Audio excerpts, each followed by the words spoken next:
কামিনী আপনার নাম কি রিজিনা বসুমতারি ঘর কর বাজুগাঁও কি কব কওকচোন ওই লোন দিবে কইয়া আইছে থমাস রনেন তারপরে খালি 15,000 দিছে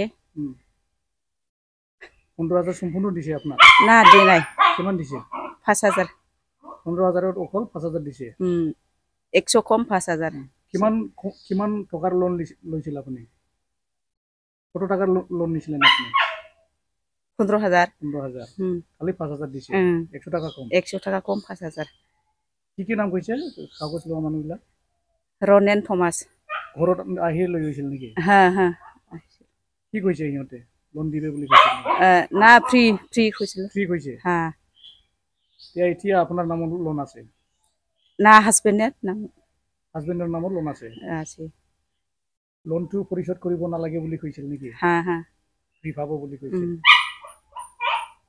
হয় আপনার নাম কি দুলাল বর্মন ঘর কত মাকটাইগাঁও আচ্ছা কি হইছে ঘটনাটো যে তোমাস আর রনেন মোর ঘরত আছে আসিয়া এককালীন বলে লোন দিবে লোন না দিয়া মোর টাকা পয়সা তো দেয় নাই তারপরে নিয়া কি বলে কাগজপত্র লাগে কাগজপত্র আমি দিছো নিয়া ওয়া গেছে কত টাকা দিছে আপনাকে মোক 5,000 4,900 দিছে 4,900 আর বাকি টাকা দেয় নাই কিমান টাকা বুলি কইছিল আপনার মোক কইছে 15,000 হয় নাকি কেতিয়া লৈ গৈছিল কাগজপত্র ওদিন তারিখ বা কয় তারিখ আছিল তারিখত মোর ফর্ম নাই টাকা উলোৱাৰ সময়ত আপনার লৈ গৈছিল নেকি হ্যাঁ মোক লৈ গৈছে আপনার সহি লৈছে হ্যাঁ সহি লৈছে এতিয়াহে মোর নামত বলে মেলা টাকা লোন হইছে এতিয়া কেমন করে শুকাম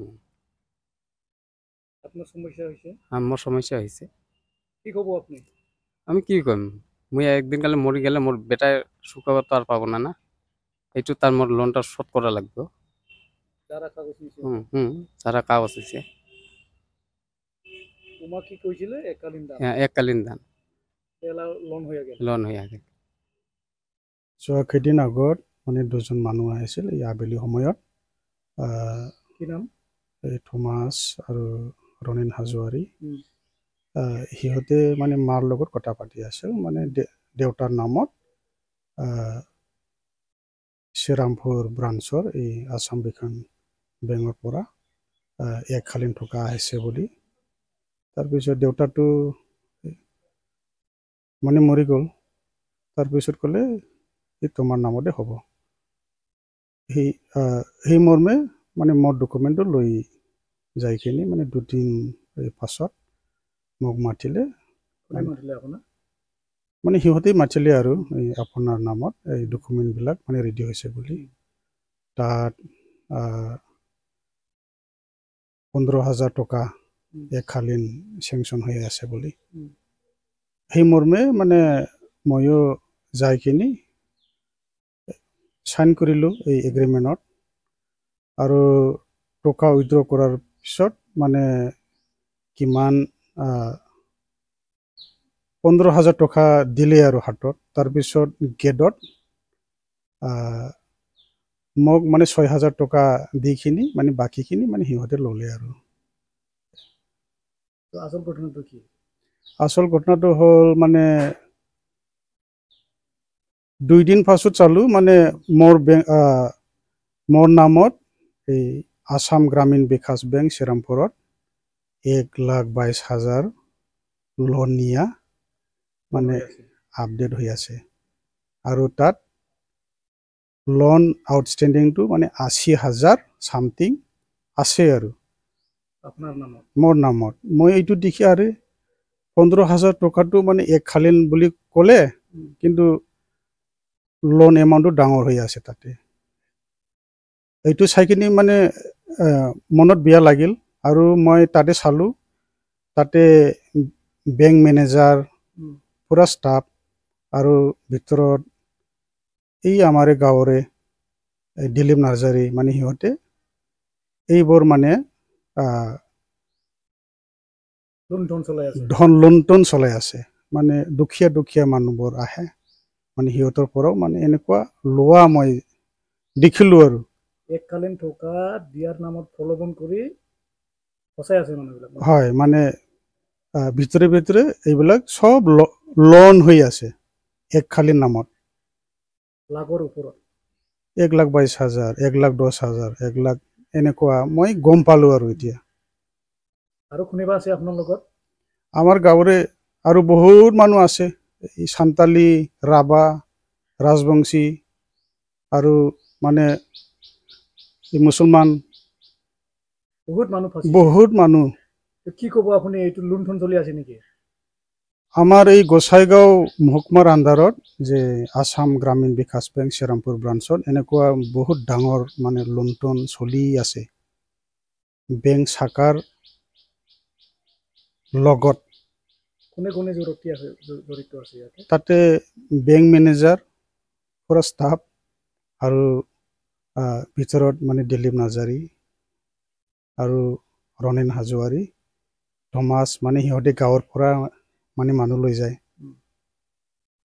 সেইকাৰণে মই অনুৰোধ জনালোঁ এই আসাম চৰকাৰ বা ডিষ্ট্ৰিক্ট প্ৰশাসনত, এই আসাম গ্ৰামীণ বিকাশ বেংক মানে সৰু ব্ৰাঞ্চ, তাতে এনেকৈ ডাঙৰ লুণ্ঠন চলি আছে, এইটো যেন কঠোৰ তাৰ ওপৰত মানে একশ্যন লয় আৰু যেন এই শাখাত যেন ভাল মানে সেৱা চলে আৰু খালি ধন লুণ্ঠনৰ কাৰণে নহয়, ধন জমা ৰাখা উঠা এনেকৈ সাৰ্ভিস যেন পায় মানুহৰ।